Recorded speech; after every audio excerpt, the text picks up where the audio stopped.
खरं तर भावंडांनी एकत्र यावं हीच संस्कृती आहे। भांडले कशासाठी माहिती नाही, सत्तेकरताच भांडण झालं, सत्तेच्या सारी पाठाकरता जे भांडण झालं आणि आता सत्तेकरता पुन्हा एकत्र येत आहे। हे महाराष्ट्राने बघितलं आहे, ज्या मुद्द्यावर ते एकत्र येत आहे। खरं तर मराठीचा मुद्दा सांगताय, त्या मराठीच्या मुद्द्यावर खरं तर आज जे बोलले उद्धवजी, सत्ता गेल्यानंतर जसं शोकगीत गातो, शोकगीत, तसं उद्धव ठाकरेंनी शोकगीतासारखी आपलं भाषण केलं। आणि मला पहिला प्रश्न विचारायचा आहे की उद्धव ठाकरे मुख्यमंत्री असताना 2022 मध्ये मराठीची शक्ती कोणी केली? उद्धव ठाकरेंनी केली। हिंदीची शक्ती कोणी केली? म्हणजे मराठी भाषा आपली आहे, हिंदीची शक्तीची राहिली पाहिजे, हिंदी सक्तीची करण्याचं काम उद्धव ठाकरेंनी केलं। आणि मग आत्ता पद गेल्यानंतर आमच्यावर ते टाहो फोडतात आहे। माननीय मुख्यमंत्री देवेंद्र फडणवीसजींनी स्पष्टपणे सांगितलं आहे, मराठी भाषाच आमची शक्तीची भाषा आहे, मराठी भाषाच ही आमची त्या ठिकाणी मॅन्डेटरी आहे, ती कंपल्सरी आहे आणि हिंदी ऑप्शनल आहे। आणि याकरता माननीय देवेंद्रजींनी पुन्हा एकदा या राज्याची समिती तयार केली आहे, आपल्याला माहिती आहे। पण आजचा मेळावा मात्र मराठीचा म करता नाही आहे, मराठी करता नाही आहे, तर महानगरपालिकेच्या सत्तेकरता आहे। आणि त्यामुळे मला असं वाटतं एकदा गमावलेलं जे जनमत आहे ते पुन्हा मिळवण्याकरता हा एक नौटंकी आहे। ही या ठिकाणी एक भावंडाच्या नावाने एक महाराष्ट्रामध्ये किंवा मराठी माणसामध्ये किंवा मुंबईमध्ये सहानुभूती मिळवण्याचा प्रयत्न आहे। पण अशी सहानुभूती राजकारणात कधीच मिळत नाही। यापूर्वी त्यांनी बघितलं आहे विधानसभेमध्ये, मराठी माणूस, मुंबईचा व्यक्ती, मुंबईचा मतदार, महाराष्ट्राचा मतदार डेव्हलपमेंटच्या बाजूने आहे। आणि देवेंद्र फडणवीसजी आणि आमच्या सरकारने विकसित महाराष्ट्र 2029, विकसित महाराष्ट्र 2034 आणि विकसित महाराष्ट्र 2047चा अजेंडा तयार केला, प्लॅन तयार केला। आणि या अजेंड्यावर जनता मतदान करतायत। त्यामुळं आजचा जो त्या ठिकाणचा जो एक ज्याला म्हणतो नौटंकी शो, त्या ठिकाणी कुठलाही अजेंडा नसलेला शो, कुठल्याही विकासाचा डेव्हलपमेंट नसणारा त्या ठिकाणी एक भाषणबाजी केली, शोबाजी केली आहे। तर मला असं वाटते महाराष्ट्राची जनता, मुंबईचा मराठी व्यक्ती अशा नौटंकीबाज लोकांना कुठलंही त्या ठिकाणी समर्थन करणार नाही। आणि मला तर इंडिया आघाडीचे हाल किती वाईट झाले बघितले आहेत। इंडिया आघाडी तर आलीच नाही, काँग्रेसची त्या ठिकाणी काही अस्तित्वच नव्हतं, सुप्रियाताईचं काही अस्तित्वच त्या ठिकाणी नव्हतं। जे जे पक्ष विधानसभेत सोबत लढले त्या पक्षाचं अस्तित्वच आज त्यांनी संपवून टाकलं। आणि त्यामुळं मला असं वाटतं की केवळ सहानुभूती मिळवण्याचा एक नवा कार्यक्रम तयार केला आहे। पण जनतेला हे कळतं आहे की डबल इंजिन सरकार देशामध्ये, महाराष्ट्रामध्ये काम करत आहे आणि डबल इंजिन सरकारच मुंबईचा विकास करू शकतं। केंद्राचं, राज्याचं डबल इंजिन सरकार हे माननीय देवेंद्रजी, एकनाथजी, अजितदादांच्या नेतृत्वामध्ये काम करू शकतं। म्हणून मुंबईचा विकास हा आमच्या सरकारने घेतलेला अजेंडा आहे। आणि जेव्हा विकासावर बोलता येत नाही, जेव्हा तुम्ही जनतेला विकासाच्या माध्यमातून कन्व्हिन्स करता येत नाही, तेव्हा तुम्ही कन्फ्यूज करण्याचा कार्यक्रम तयार केलेला आहे। पण लोकसभेत एकदा ही नौटंकी चालली, विधानसभेत जनतेने हद्दपार केलं, महानगरपालिकेत आता ही नौटंकी चालणार नाही असं मला वाटतं। जे बाळासाहेबांना जमलं नाही ते फडणवीसांनी केलं, आम्हा दोघा भावांना एकत्र आणलं असं राज ठाकरे म्हटले, आणि अनाजी पंतांनी आम्हाला दोन्हा भावांना एकत्र आणलं असं उद्धव ठाकरे म्हटले फडणवीसांसाठी। असं आहे की उद्धवजी अशा पद्धतीच्या जातीवादी राजकारणामध्ये जातील असं वाटत नव्हतं। हा महाराष्ट्र संस्कार संस्कृतीचा आहे आणि कोणी थांबवला आहे भावंडांना एकत्र येण्याकरता? राजसाहेबांना शुभेच्छा आहे, उद्धवजीला शुभेच्छा आहे। आम्हाला पॉलिटिकल या भावंडांनी एक येणं आम्हाला पॉलिटिकल बघायचं नाही. आम्हाला त्यांनी ठाकरे परिवार एकत्र येणे, भावंड एकत्र येणे हे चांगलंच आहे. ते कोणत्याही परिवाराने एकजूट केली पाहिजे आपापल्या भावंडासोबत. पण राजकारणाकरता म्हणजे भावंड एकत्र आले तर कुठल्या लग्नाकरता किंवा एखाद्या साक्षीगंधाकरता किंवा एखाद्या कार्यक्रमात एकत्र आले का? राजकीय डायसवर एक आले. पण तुम्ही जर एकाच परिवारातले आहे तर अनेक कार्यक्रमात एकत्र येता आलं असतं. तुम्ही लग्न कार्यक्रमात, समारंभ कार्यक्रमात, बर्थडे जसं पवार परिवार, आमचे परिवार, फडणवीसांचे परिवार, सर्वांचेच परिवार आहे. कुठल्या ना कुठल्या सण त्योहार, एखादा त्या ठिकाणी सांस्कृतिक कार्यक्रम, एखाद्या त्या ठिकाणी लग्नाचा कार्यक्रम, जसं पवार परिवारामध्ये सर्व भावंड एखाद्या साक्षगंध सोहळा असेल किंवा लग्नाचा सोहळा एकत्र येतात. हा काही लग्नाचा सोहळा होता, हा साक्षगंधाचा सोहळा होता, हा राजकीय सोहळा होता. आता राजकीय सोहळ्यामध्ये दोन खुर्च्या लागल्या आहेत आणि एकत्र आल्याची भाषा करतात. तुम्ही दोघं एकत्र आले तर शुभेच्छा आहे, पण खालचे लोक तुमच्यासोबत आहे का? तुमच्यासोबत बघणारा व्यक्ती तुमच्यासोबत आहे का? खरं तर टाळ्या वाजवणारे किती आहे? त्याच्यापेक्षा 10 पट जनता नुसती आमच्या रवी चव्हाणजी आणि मी जेव्हा पदग्रहण आणि पदग्रहणाचा कार्यक्रम झाला त्या कार्यक्रमात जास्त लोक होते. त्यामुळे आपणच शो करायचे, आपणच त्या ठिकाणी राजकीय शो करायचे, आपणच त्या ठिकाणी सहानुभूती घ्यायची. मला असं वाटतं जनता कंटाळली आहे. कोणाला काही घेणं नाही कोण एकत्र आलं आणि कोण गेलं. लोकांना घेणं देणार डेव्हलपमेंटचं.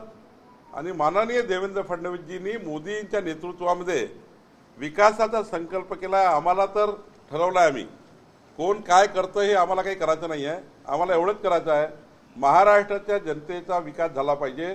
जो आम्ही संकल्पनामा जनतेला दिला तो आम्ही पूर्ण करणार आहोत.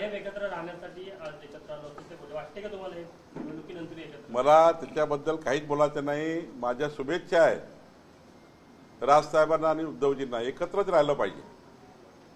काय एकत्र येऊन दोन भांडवानी आलं पाहिजे, पण लग्न सोहळ्यात नाही एकत्र, कुठल्या घरगुती कार्यक्रमात एकत्र नाही. त्या कार्यक्रमात शेवटी भावंड भाऊबंदकी जी असते ही हिंदू संस्कृतीमध्ये आपल्या पारिवारिक कार्यक्रमातनं अधिक उजाड दिसते. तुम्ही पॉलिटिकल डायसवर एक येता आणि पॉलिटिकल डायससाठी तुम्ही दूर गेले आहेत. राजसाहेब दूर गेले, उद्धवच्या कशासाठी गेले? पॉलिटिकल डायससाठी गेले. जवळ का आले? पॉलिटिकल डायस करता आले. त्यामुळं त्यात का नवीन आहे दूर जाण्या नवीन जाण्यामध्ये? मला वाटतं पॉलिटिकल डायस सोडून एखाद्या सांस्कृतिक सामाजिक घरगुती कार्यक्रमातनं एकत्र आले असते राजूजी उद्धवजी तर मला वाटतं याच्यामध्ये काहीतरी आपल्याला या राज्याला वेगळ्या भावना गेल्या असत्या. हिंदू हृदय सम्राट बाळासाहेब ठाकरेजी यांच्या परिवारातले दोन भाऊ लग्न कार्यक्रमात एकत्र आले, सांस्कृतिक कार्यक्रमात एकत्र आले, सामाजिक कार्यक्रमात एकत्र आले, एखाद्या साक्षगंधामध्ये एकत्र आले. कशासाठी एकत्र आले? पॉलिटिकल डायसवर. पॉलिटिकल डायस कशा करताय? मुंबई महानगरपालिका करता. लहानशा मुलाला समजतं आणि त्यामुळे तुम्ही समजून घ्या. पण मवरून जी टीका केली गेली महायुतीकडून त्यावर उद्धव ठाकरे म्हणाले की म म्हणजे महानगरपालिका नव्हे तर आता महाराष्ट्र राहिलं असं उद्धव ठाकरे म्हणाले. खरं आहे उद्धवजींनी काय म्हटलं? मराठी करता म. त्यांचा मराठी करता म नाही आहे, महानगरपालिकेचा म आहे. आता महाराष्ट्र वगैरे विसरून गेलं पाहिजे उद्धवजींनी. या राज्यामध्ये पुढचे 15 वर्ष महाराष्ट्रामध्ये पुढचे 15 वर्ष महायुतीचं सरकार राहणार. आमचे देवेंद्रजी, आमचे एकनाथ शिंदेजी, अजित पवारजी, आमची महायुती 13 पक्षाची हीच सत्तेमध्ये राहणार. कारण जनतेला गावाचा रस्ता पाहिजे आहे, शेतकऱ्यांना कर्जमाफी पाहिजे आहे, लाडक्या बहिणींना त्या ठिकाणी अनुदान पाहिजे आहे, शेतकऱ्याला वीज बिल मोफत पाहिजे आहे. देवेंद्र फडणवीसजींनी शहराचा गावाचा विकास करण्याचा संकल्प केला. हे लोकांना पाहिजे आहे. मराठवाड्यात सिंचन प्रकल्प पाहिजे आहे, विदर्भात सिंचन प्रकल्प पाहिजे आहे. नुसत्या तोंडानं त्या ठिकाणी वाफा फेकून होणार नाही. आणि उद्धवजींनी नुसत्या तोंडाच्या वाफा फेकल्या 2.5 वर्ष. जे उद्धवजी मंत्रालयात 2दा आले 2.5 वर्षात, जे उद्धवजी विधान भवनात 2दा आले 2.5 वर्षामध्ये, ज्या मुख्यमंत्र्यांचा खिशाला पेरत नव्हता आता ते भाषा करतात आणि 2022 मध्ये तुम्ही त्या ठिकाणी मंत्रिमंडळात निर्णय केलाय उद्धव ठाकरेजींनी. माझं चॅलेंज आहे, उद्या सकाळी त्यांनी माझं चॅलेंज स्वीकार करावं. तुम्ही 2022 मध्ये हिंदी कंपल्सरी केली. तुम्ही कॅबिनेट मंत्रिमंडळामध्ये निर्णय घेतला हिंदी कंपल्सरी करण्याचा. आणि आता महानगरपालिकेच्या निवडणुकीच्या वेळी सांगता की देवेंद्र फडणवीसजीने केलाय. तुम्ही केलाय कंपल्सरी. तुम्ही ठराव घेतला, तुमची समिती होती, तुम्ही निर्णय घेतले आणि आता खोटारडेपणा करतायत. हिंदी भाषिक मतदार नाराज होईल म्हणून काँग्रेस आज सहभागी झाली नाही अशी ही चर्चा आहे, कारण की बिहारमध्ये निवडणूक आहे पुढच्या काळात. काँग्रेसला खऱ्या अर्थाने मला वाटते बोललंच नसेल. काँग्रेस पार्टीचा विषय आता उद्धवजी करता संपलेला आहे. उद्धवजीला वाटतं की राहुल गांधी कधीही देशाचं नेतृत्व करू शकत नाही. उद्धवजीला वाटतं राहुल गांधी हे सर्व स्तरावर फेल झाले आहे. त्यामुळं त्यांना बोलवून त्या ठिकाणी उद्धवजींना काही आता त्यांच्या महाविकास आघाडीचं राजकारण करायचं नाही आहे. मुंबई महानगरपालिकेमध्ये त्यांना आता आपल्याला महानगरपालिकेचा महापौर असला पाहिजे असं त्यांना स्वप्न पडत आहे. पण मी तुम्हाला लिहून देतो, विधानसभेच्या निवडणुकीमध्ये 51.78% मतं घेऊन भाजपा महायुती निवडून आली. महानगरपालिका मुंबईमध्ये 51% मतं घेऊन भाजपा महायुती एकनाथ शिंदेजी अजित पवार निवडून येतील आणि मात्र उद्धव ठाकरेचं राजकीय दुकान बंद झाल्याशिवाय राहणार नाही. मी तुम्हाला दाव्याला लिहून देतो. बावनकुळे जी, राज ठाकरे जी ने कहा है कि अब तक भाषा के नाम पे आप लोगों ने लड़ाया, अब जाति के नाम पे लड़ाएंगे. जाति की राजनीति तो हमने कभी की नहीं है. कम से कम राज साहब से अपेक्षा नहीं है तो हम पे वो आरोप लगाए. जात की राजनीति महाविकास आघाड़ी के नेताओं ने की है. हमने कभी जात पंथ की राजनीति नहीं की है. सारे 18 पकड़ जाति 12 बोलतेदार सारे समाज माननीय प्रधानमंत्री मोदी जी के साथ पूरे देश में खड़े हैं. माननीय प्रधानमंत्री खुद ओबीसी और पिछड़ा जाति से आते हैं और केवल जात की राजनीति उन्होंने की नहीं है. सभी समाजों को, सिख हो, ईसाई हो, मुस्लिम हो, बौद्ध समाज हो, हिंदू हो, सभी समाज को साथ में लेकर माननीय प्रधानमंत्री मोदी जी पिछले 11 साल से प्रधानमंत्री जी इस देश का विकास कर रहे हैं. बताइए राज ठाकरे जी को बताइए एक उदाहरण जहाँ जात की राजनीति हमने की है. उल्टा उद्धव ठाकरे जी के भाषण में अन्नाजी पंत वगैरह बोलना है ठीक है? इस प्रकार की जातिवादी बात करना ठीक है? किसको कहते हैं अन्नाजी पंत? वो एक समाज को गाली देने का काम वो करते हैं. जात की राजनीति तो राज ठाकरे के डायस पे हुई है. उद्धव जी ने जात की राजनीति की है राज ठाकरे के डायस पे. क्यों नहीं रोका उन्होंने? किसको कहा अन्नाजी पंत? कौन कर रहा जात की राजनीति? राज ठाकरे जी को ये शोभा देता नहीं है. जात की राजनीति हमने कभी की नहीं है. और जात की राजनीति की होती तो देश का, महाराष्ट्र का 18 पकड़ जाति का पूरा समाज, सारा 353 जाति का ओबीसी समाज और सारा हिंदू दलित समाज, सारा मागासवर्गीय बौद्ध समाज, सारा आदिवासी समाज भारतीय जनता पार्टी के साथ नहीं होता. आज पूरा ये रिकॉर्ड निकाल के देख लीजिए. महाराष्ट्र में सबसे ज्यादा वोट्स आदिवासी समाज ने भाजपा को दिया. महाराष्ट्र में सारे हिंदू दलित और हिंदू समाज के सारे लोगों ने वोट दिया. सारे बौद्ध समाज के लोगों ने हमें वहां पर वोट देने का काम किया. 18 पकड़ जाति ओबीसी समाज ने वोट दिया, मराठा समाज ने वोट दिया. सारे लोगों ने हमको वोट दिया है. सारा परसेंटेज देख लीजिए आप. जहां जहां जिनका प्राबल्य है, पश्चिम महाराष्ट्र मराठा समाज ने हमको साथ दिया. सब तरफ सब जातियों ने साथ दिया है. तो मुझे लगता है जात की राजनीति ये वोट पे देखी जाती है. हम अगर जातिवादी होते तो 51% वोट हमको नहीं मिलते. सर, उसका कहना है कि उद्धव ठाकरे जी का कि यदि आंदोलन करते हैं और आप उसको गुंडागिरी कहेगा तो हम गुंडा बनने के लिए तैयार हैं. देखिए, आंदोलन करने का सभी को अधिकार है, एजिटेशन करने का सभी को अधिकार है.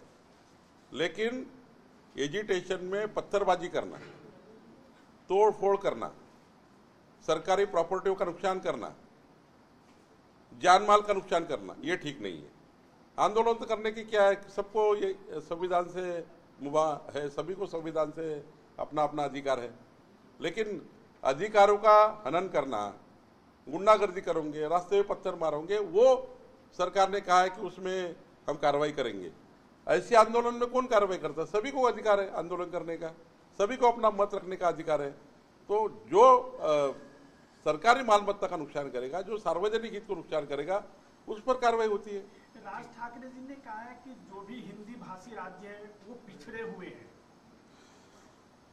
देखिए, अलग अलग भूमिकाएं रखते हैं राज साहब को मेरी रिक्वेस्ट है, उनकी कम से कम हमारी मैत्री बहुत अच्छी है, मैं तो उनका अच्छा मित्र हूँ, लेकिन राज साहब लोकसभा में अलग बात की है उन्होंने कि माननीय प्रधानमंत्री मोदी जी के नेतृत्व में विकसित भारत का संकल्प हुआ है, 2047 में भारत देश विश्व का सबसे सर्वोत्तम देश होगा। राज साहब ने कहा और राज साहब का मैं धन्यवाद व्यक्त करता हूं आपके माध्यम से कि राज साहब ने मोदी जी का प्रधानमंत्री बनने के लिए योगदान दिया, लेकिन तब उन्होंने ये बात नहीं कही है, विधानसभा चुनाव में ये बात नहीं कही। अब मुंबई के चुनाव में क्यों आई? मुझे लगता है राज साहब की उनका एक नेचर है, उनके खिलाफ ज्यादा बात करना मुझे नहीं है, लेकिन ये जो पॉलिटिकल जो डायस बना है, ये डायस को इतना ही मेरा कहना है कि आप अपनी राजनीति करिए, अपनी पार्टी की भूमिका बताइए, आपका महानगर पालिका का एजेंडा क्या होगा ये बताइए। 40 साल आपके पास महानगर पालिका थी, मुंबई कारपोरेशन थी, आपने क्या किया? आप जरा मुंबई में जाके घूम के आइए, जो कुछ हुआ देवेंद्र फडणवीस सरकार में हुआ, एकनाथ शिंदे सरकार में हुआ है। तो ये बता नहीं सकते करके वो भाषा का मुद्दा लाकर, जात पात धर्म का मुद्दा लाकर मुंबई को कन्फ्यूज करना चाहते हैं, लेकिन कुछ नहीं होगा। सर, एक सवाल हो रहा है कि आज कांग्रेस सभा से नदारद थी, एनसीपी थी, बाकी सहयोगी दल थे, तो क्या लग रहा है आपको, क्या महाविकास अघाड़ी में फूट पड़ गई है? आपको क्या लग रहा है कि कांग्रेस वहां पे नहीं दिखी? देखिए, जो थे उनको उन्होंने किस प्रकार से नीचापन दिखाया, उनको सामने बिठाया गया। अगर सही में आज सोचना चाहिए सुप्रिया सुळे जी ने और सारे उनके साथी दलों ने, भारतीय जनता पार्टी का डायस होता तो सारे दल एक बाजू खड़े होते और एक बाजू बैठे होते। हमारे अगर कोई महायुति का अगर डायस होता तो एकनाथ जी होते, देवेंद्र जी होते, अजित दादा एक डायस पे होते, लेकिन जिस प्रकार का डायस बनाया गया था तो सोचना चाहिए सुप्रिया जी, शरद पवार जी ने कि आपकी अहमियत क्या है,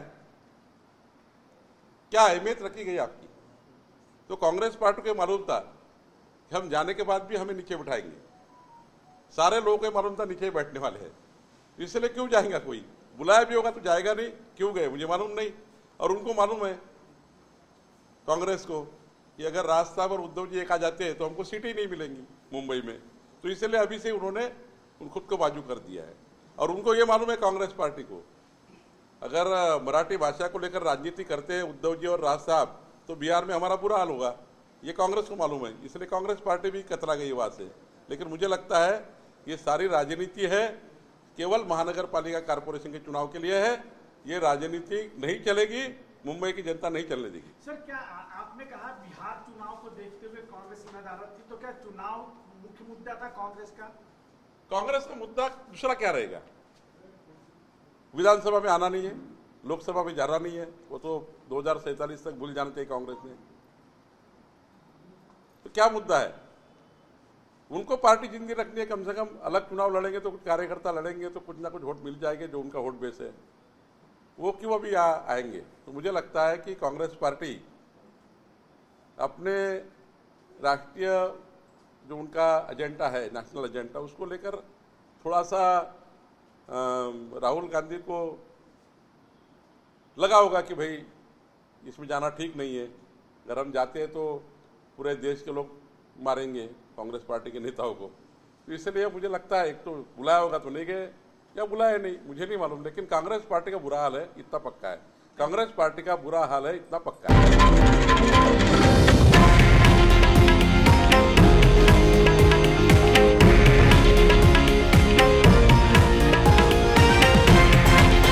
हे आहे देशातील नंबर 1 न्यूज नेटवर्क आणि आपण पाहत आहात TV9 मराठी, एकमेव।